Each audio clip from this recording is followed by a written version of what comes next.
Now that we know how to add real numbers, let's see how we subtract real numbers. Let's see if you and I can't discover a method for subtracting real numbers by looking at the following. What is 9 minus 7? Well, we know 9 minus 7 is certainly 2.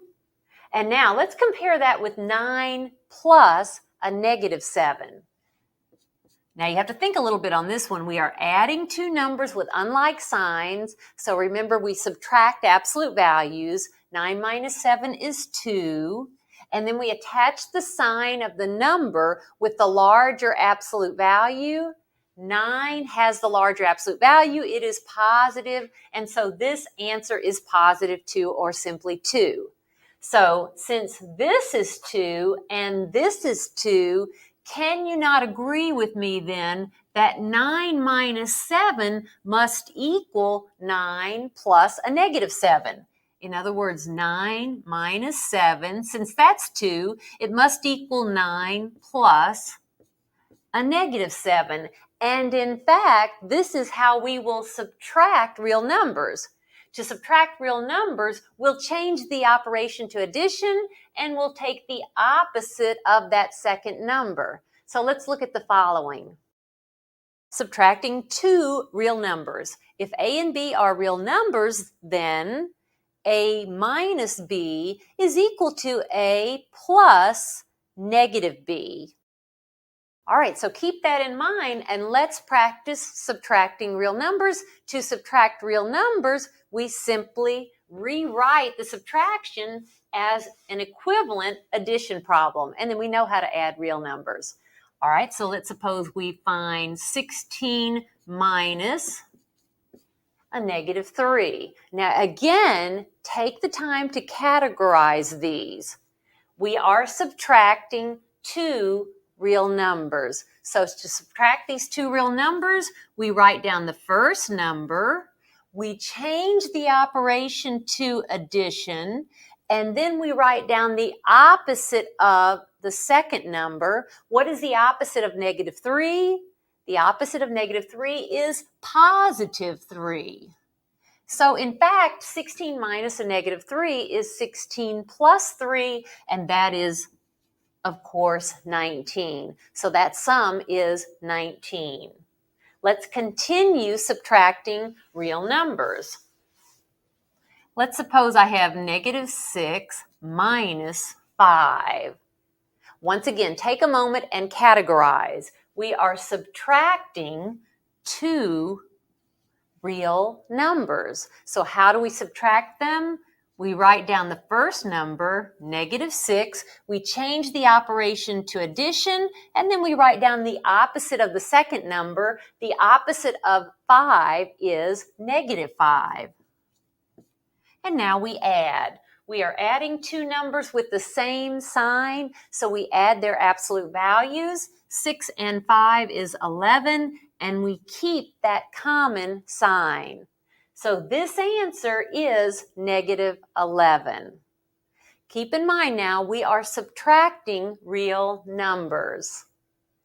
Let's suppose we are subtracting these two fractions.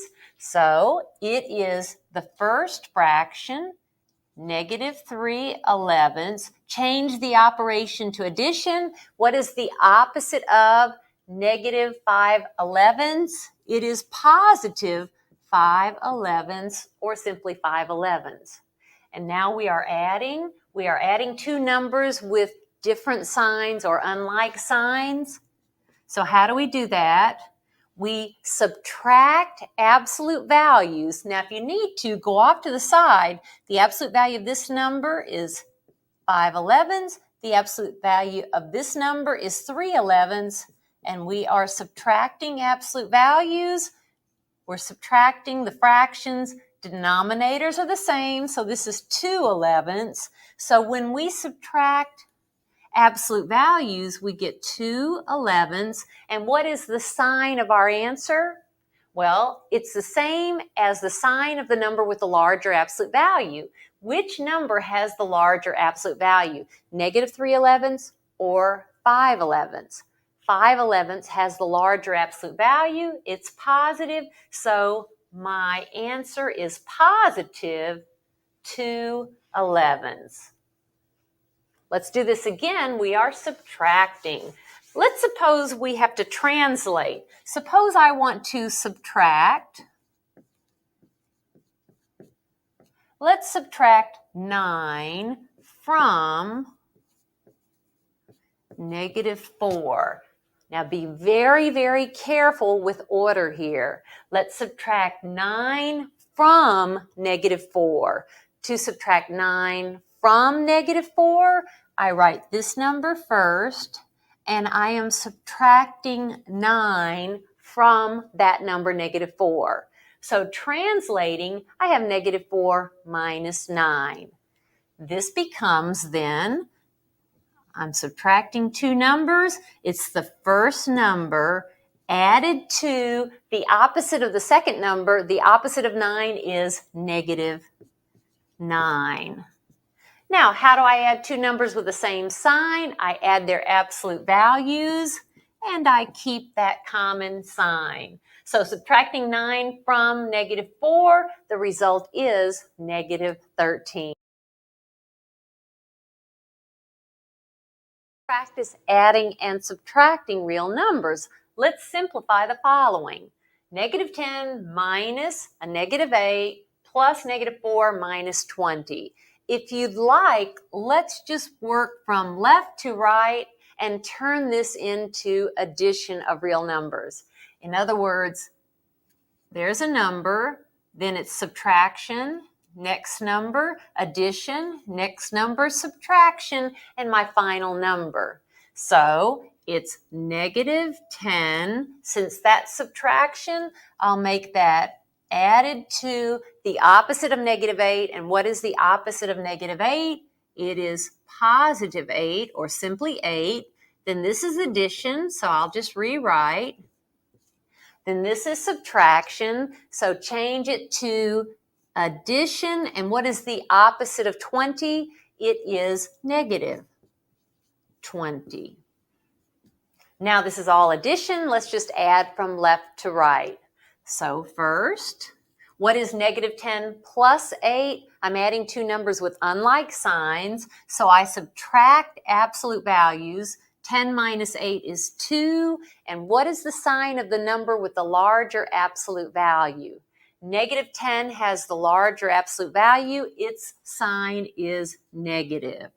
And then I'll just rewrite plus -4 plus -20. And then let's take two numbers again. I'm adding two numbers this time with the same sign, so we add their absolute values and keep the common sign. 2 plus 4 is 6. Keep the common sign, and then I'll just write down plus -20. I'm adding two numbers with the same sign, add their absolute values. 20 plus 6, or 6 plus 20, 26. Keep the common sign. This original expression simplifies to -26. Notice we just took our time and went from left to right as we should with order of operations. Once again, let's simplify this expression. Here, this time I've got an absolute value, I've got an exponential expression, and I have grouping symbols. So we really do need to think of order of operations. Remember, with order of operations, we do work within grouping symbols, although at this point it makes no difference if I go ahead and evaluate, but I won't. I'll just work within the grouping symbols. All right, within this set of brackets, I have -4 minus a -6. Let's write that as addition. The first number, second number, so it's first number added to the opposite of -6. And what is the opposite of -6? It is +6. All right, there we have it. So I still have the absolute value of -3 plus 2 squared plus, what is -4 plus 6? I am adding two numbers with different signs, so I subtract their absolute values. 6 minus 4 is 2, and I keep the sign of the number with the larger absolute value. 6 has the larger absolute value. It's positive, so it is 2. And if you'd like, you can put it in brackets or parentheses. It makes no difference in this case. Let's go ahead now and let's treat this kind of as a grouping symbol. What is the absolute value of negative 3?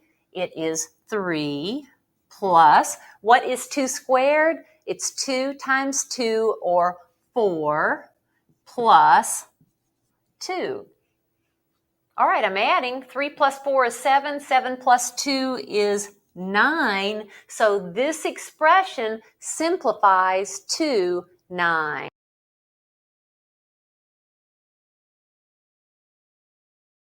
Add real numbers and subtract real numbers. Let's practice evaluating expressions given replacement values.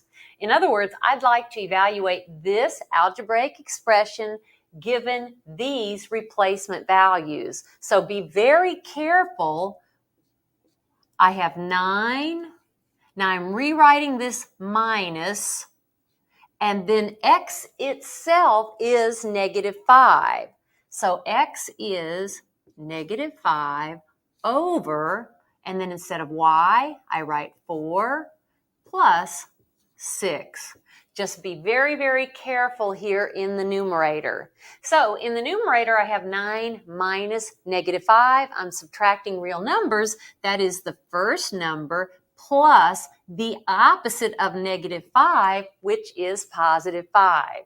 And then, of course, I have 4 plus 6 in the denominator, which is 10. By the way, how am I using order of operations? The fraction bar kind of works as a grouping symbol, so I'm working above and below the fraction bar separately. What is 9 plus 5? That is 14 over 10. And now let's simplify this. I know 14 and 10 have a common factor of 2. So 14 divided by 2 is 7. 10 divided by 2 is 5. So this is 7 over 5. So this expression evaluates to 7/5 given these replacement values. Once again, now that we know how to add real numbers and subtract real numbers, we can look at other types of problem solving. A commercial jetliner hits an air pocket and drops 250 feet. After climbing 120 feet, it drops another 178 feet. What is its overall vertical change? To find the overall vertical change, we need to find the sums and differences of these movements. In other words, first, it drops 250 feet. So we will represent that by negative 250. That is the vertical change of dropping 250 feet. Then remember, it climbed 120 feet, so climbing, we will add 120, and then it dropped another 178 feet. Dropping another 178 feet, you can either add negative 178 or subtract 178. Either way is fine. I can put subtracting 178. So to find the overall vertical change, we find negative 250 plus 120 minus 178, or plus a negative 178. Either way. This is then negative 250. I'm just going to take a moment and write this as an equivalent addition problem. So I'll change this subtraction to addition, and the opposite of 178 is negative 178. Now let's add these numbers. What is negative 250 plus 120? I'm adding numbers with unlike signs, so I subtract the absolute values. 250 minus 120 is 130, and I keep the sign of the number with the larger absolute value. Negative 250 has the larger absolute value, and then plus negative 178. Now I'm adding two numbers with the same sign, so I add absolute values.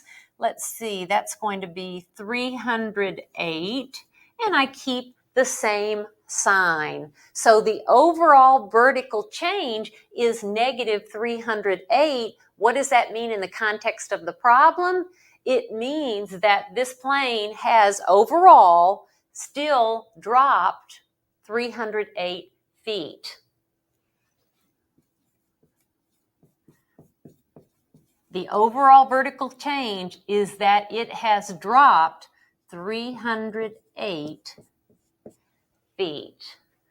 Now let's look at what we mean by supplementary angles and complementary angles. Degrees. Given this information, let's find the measure of angle y. To find the measure of angle y, notice these two angles are supplementary angles. That means then their sum is 180 degrees.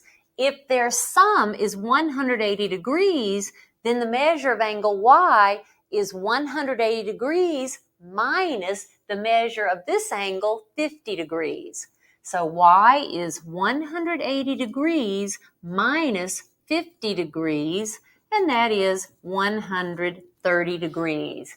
You can check this because if y measures 130 degrees, notice 130 plus 50 is 180, and that is the definition of supplementary angles. Let's try this one more time. Similar problem, but a little bit different. Let's find x, or let's find the measure of angle x. Notice these two angles are complementary angles, which means their sum is 90 degrees. Since their sum is 90 degrees, the measure of angle x, or x, is equal to 90 degrees minus the measure of the other angle, 60 degrees. So x is 90 degrees minus 60 degrees, and that is 30 degrees. X measures 30 degrees. How can you check? You can check by finding the sum. 30 plus 60 is 90. And by the way, we were given that this is a right angle, that these are complementary angles. At this time, practice subtracting real numbers.